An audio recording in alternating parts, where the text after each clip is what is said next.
So, hi Wow Life, another video, another share guys, another POV. So, ngayon guys, pag-uusapan natin, walang iba ang Jomcar na talaga namang sinusubok ng sinusubok. Pero syempre, hindi sila magpapatalo. Still, sweet on or off cam. At ang patunay dito, may bolong or may daladalang ebidensya talaga itong si Kuya Neil na si Papa Joms. Talaga namang napaka-gentleman.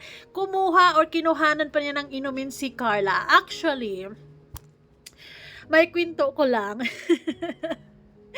Nung birthday ni Joy, ang una ko nakita si Kalingap Jomar. Sabi ko, saan si Carla? Bakit hindi parang wala sa mga angels nung pinakita, yung inikot yung camera. Yun pala, late si Carla siguro may ano pa ba, klase. So, nauna na sila Kalingap Jomar doon sa venue, doon sa mismong birthday. Pero good thing, nakahabol si Carla Bell at kasama niya si Rose Ann. So, grabe dito, ang sweet ni Kalingap Jomar. Anyways, alam ko sa mga Jomcar fans dyan, marami pa na apektado sa ngayon sa mga nangyayaring issues dahil pabigat ang pabigat.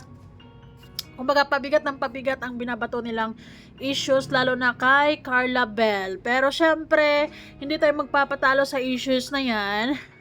Fake news, wala namang katotohanan, nanatiling matatag at nanatiling manatiling maayos ang Jomcar. Anyways, bago ang lahat, don't forget to support and subscribe Kuya Val Santos Matubang, Ate It na Vlog, Kalingap Rab, at sa lahat ng Team Kalingap. Syempre guys, salamat sa support at pagmamahal nyo sa aming mga Kalingap reactors.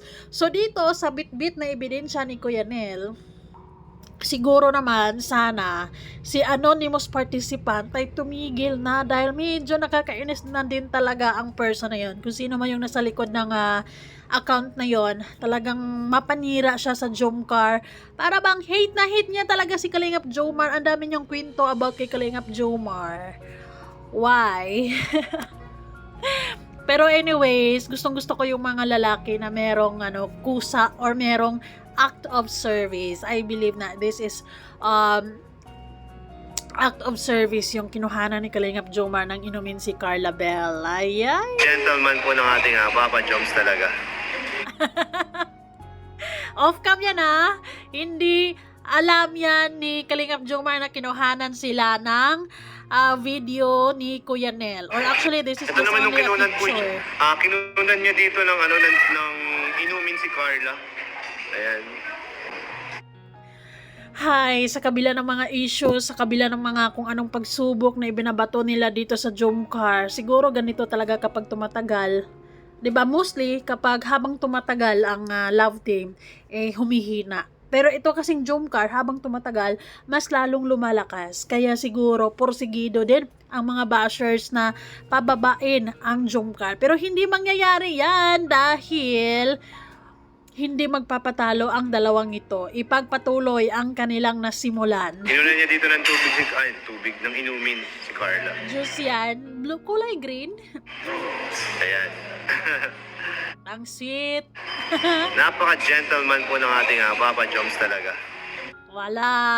Ayun. Grabe. So, walang ibang kinukuhanan si Papa Joms ng tubig na ganyan Huwag kayong ma-issue. Si Carla lang, malamang. Ito naman yung kinunan po siya. Kinunan niya dito ng Ano na bro, Anonymous, kumusta naman ang mga chismis natin dyan? Anyways, itong picture na to, actually kinukuha ko lang din to sa mga shared post doon sa Blue App, and may mga ganitong eksena si Kuya Nel actually yung nagbitbit niyan. Dito sa live niya ito pinakita. So dito may binulong, siguro sabi ni Carla, I love you. Hindi. Hindi ko alam kung dyan, sinasabi ni Carla dyan. Pero, one thing for sure is, dyan ko masasabi na very attentive itong si Papa Joms kay Carla during that moment.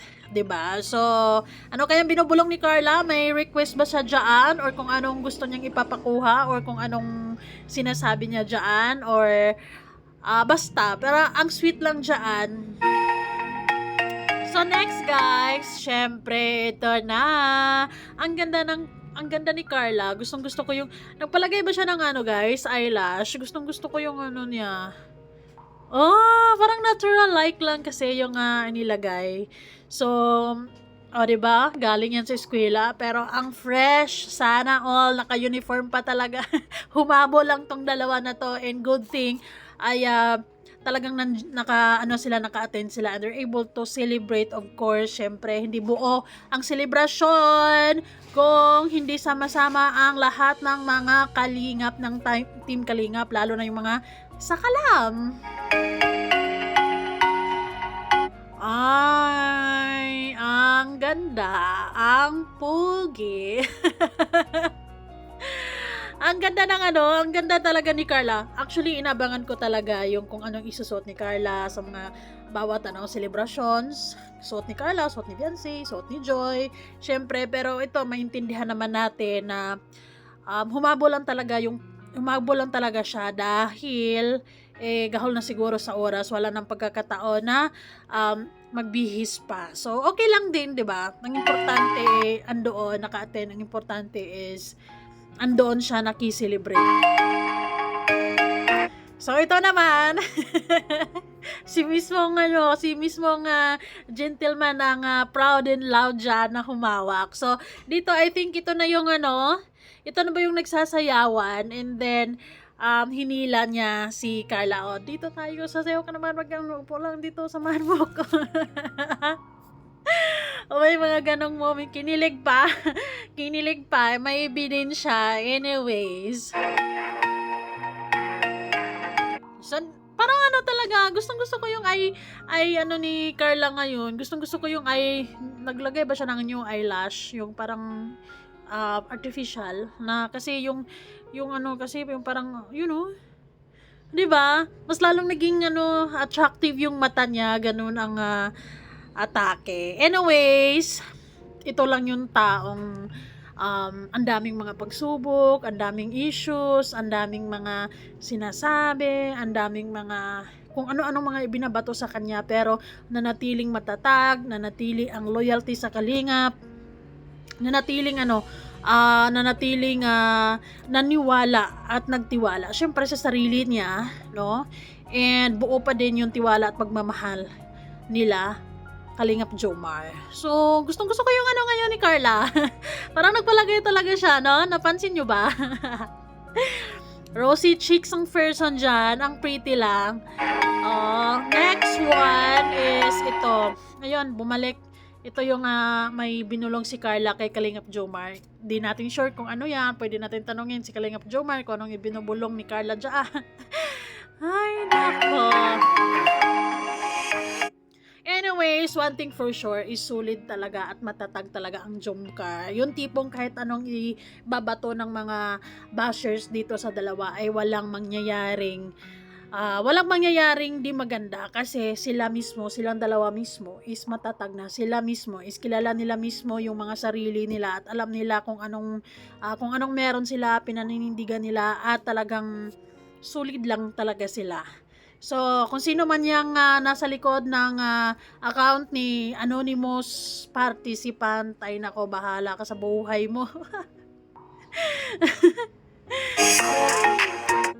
Anyways, ginilig ako sa part na hawak, yan.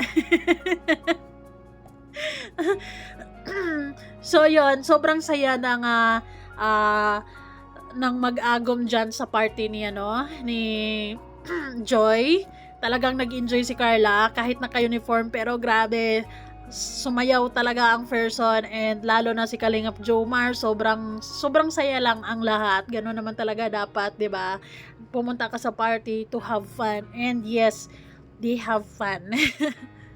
And yes guys, sobrang nakaka-excite na naman ang mga susunod na kaganapan, dahil sa mga susunod na araw lamang yan mangyayari na, dahil magbe-birthday na ang isang Kalingap Jomar. Ay, ano kayang mangyayari guys? Ano kayang mga pasabog dito sa birthday boy? April na yan, ilang tulog naman na, April na, so magbe-birthday na. So abangan natin kung anong mangyayari. Mayroon kaya nga special number si Carla. Since nang birthday ni Carla ay sumayaw si Kalingap Jomar, who knows this time, si Carla ay sasayaw din. Or, kakanta. But anyways, for sure, excited ang lahat sa mga kung ano mga kaganapan sa araw na yon, kung kailan man yon o saan man nila gaganapin. For sure, everybody is happy and exciting. So, Jomcar, wag kayong magpapadala sa mga issues ngayon. Siyempre, piliin nyo lagi ang isa't isa no matter what. Panindigan nyo lagi ang pagmamahalan nyo sa isa't isa. No matter what kung anong sasabihin ng ibang tao dyan. Kasi siyempre, kapag basher, wala yan silang makitang maganda sa inyo. Regarding naman kay Egypta, bahala na siya sa buhay na dahil parang bangag naman yun. Parang nonsense naman yun kung gagawa ng content niya para puro uwang-uwang. Anyways, basta nakikita ko sa Jomcar na mas lalo silang pinagtibay ng mga pagsubok na nararanasan nila ngayon. Sa totoo lang, ang bigat sa pakiramdam na parang sunod-sunod yung mga bomba, sunod-sunod yung mga ibinubomba nilang issues dito sa dalawa na to. Pero nanatiling matatag si Carla. Pero bilang isang tao, normal lang din naman na masaktan, lalo na isa sa mga pinakamabigat na ano nila ngayon, yung ginagawa-gawa ni Egypta, yung buntis issue with Kalingap David. Nako, nakakaloka. No, anyways, wala namang katuturan yon. And also si Egypta, dahil sa pagiging lutang niya, wala din siyang proof. So, it's fake news, 'di ba? Si Carla ay mabuting tao, 'di ba? At wala siyang balak na magkalat ng ganitong ganyan. Anyways, basta ako solid Jomcar ako, naniniwala ako sa pagmamahala nilang dalawa. And salamat dahil sobrang tatag nila sa kabila ng kung anong mga pagsubok na ibinabato sa kanila. Dahil kung iba pa ang humarap ng mga issues na to, baka tapos na. Wala na. Dahil loyal sila sa isa't isa at naniwala at nagtiwala sila sa Kalingap, walang makakatibag. Jomcar matatag. Nako, kaya siguro yung tagline nila is Jomcar matatag kasi pala susubukin sila ng susubukin. Grabe naman.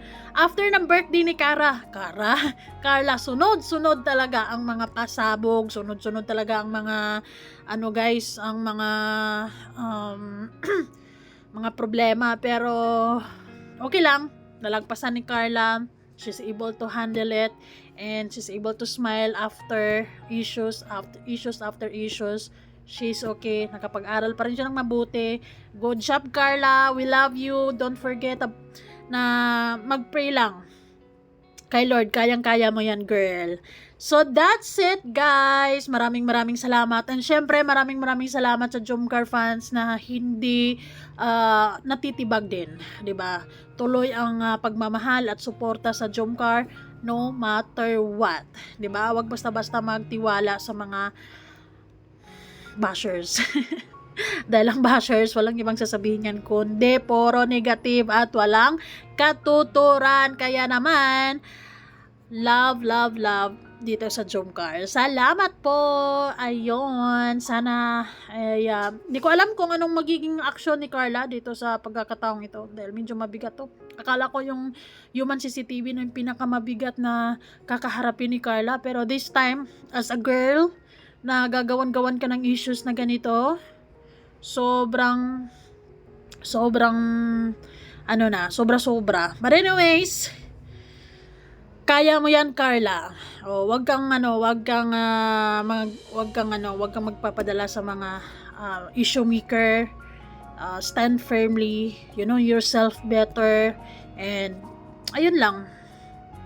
Believe yourself and isumbong mo lahat kay God and mag-usap lang kayo ni Kalingap Jomar, and I hope it helps, 'di ba? So thank you guys so much. Bye-bye.